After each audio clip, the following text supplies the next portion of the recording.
শহরের যান্ত্রিক প্রভাব আজও কোনো পরিবর্তন করতে পারেনি এই স্থানটিকে।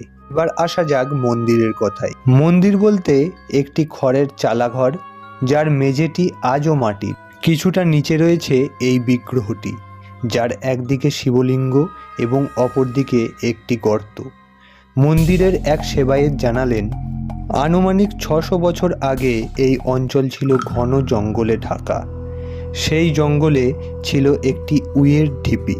শোনা যায় প্রতিদিন একটি গাই সেই উইয়ের ঢিপির উপর এসে দাঁড়াতো, আর আপনা থেকেই উইয়ের ঢিপির উপরে দুধ পড়ত। সেই গরুটির নাম শ্যামলী, যার মালিক যদু ঘোষ একদিন তার পিছু নিয়ে এই আশ্চর্য ঘটনা দেখে অবাক হয়েছিলেন। সেই রাতে তিনি স্বপ্ন দেখেছিলেন যে ওখানেই দেবতার অধিষ্ঠান।